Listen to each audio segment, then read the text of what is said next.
Moving on now, coined as South Africa's moral compass, who won the Nobel Peace Prize in 1984 for a struggle against the white minority rule.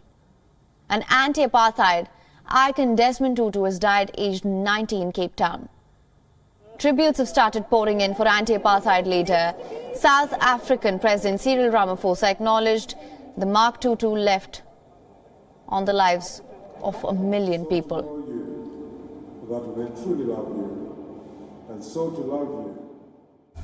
We have lost a person who carried the burden of leadership with compassion, with dignity, with humility, and with such good humor.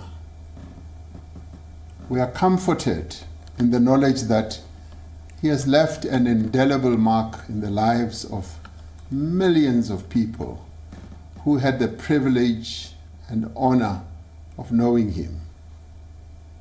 Like many of his time, he was a witness to the gravest injustices and most intolerable cruelty that our country has ever witnessed.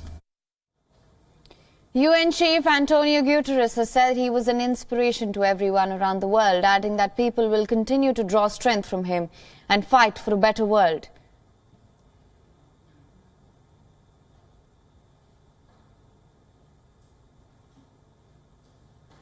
The White House issued a statement on the Archbishop's demise, saying that his legacy transcends borders, will echo through the ages. Meanwhile, Queen Elizabeth paid tribute by recalling her meetings with Desmond Tutu. She said that the Archbishop's loss will be felt widely and remembered his warmth and humour. UK Prime Minister Boris Johnson paid tribute, said that he was deeply saddened to hear the death of Archbishop. He said Desmond Tutu was a critical figure in the fight against apartheid and in the struggle to create a new South Africa. French President Emmanuel Macron remembered Desmond Tutu for leading a life dedicated to human rights and equality, saying his role in anti-apartheid movement will remain a long-lasting memory. Sous cette présidence française, négocié, on a eu des financements de l'Europe qui nous ont permis à travers France Relance d'ailleurs. Indian Prime Minister Narendra Modi said Tutu was a guiding light for countless people globally, adding that his emphasis on human dignity will be remembered. Desmond Tutu was one of the founding members of the independent group of global leaders known as the Elders. The group aimed to fight for peace, justice, human rights across the world. The elders have expressed grief and said that they have been devastated from the news. They paid tribute by saying that Tutu's achievements will never be forgotten and will be a beacon of inspiration. Desmond Tutu was ordained at the age of 30, was appointed as an archbishop in 1986, used his position to advocate for international sanctions against apartheid, later to lobby for rights globally. He was a long-time friend of Nelson Mandela, and the pair lived for a time on the same street in the South African township of Soweto.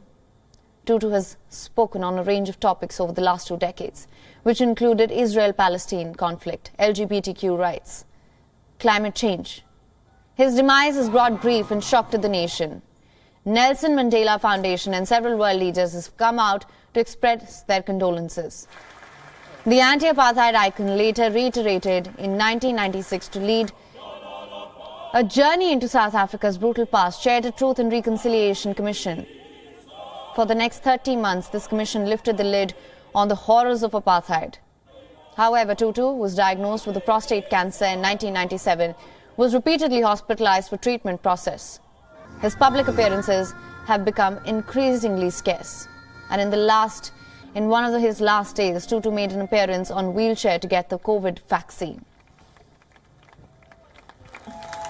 A big, warm goodbye. Thank you for being with us. Thank you, Malia, for sharing your husband with us. And thank you for your leadership. Thank you for your wisdom. Thank you for your love. WION is now available in your country. Download the app now. Get all the news on the move.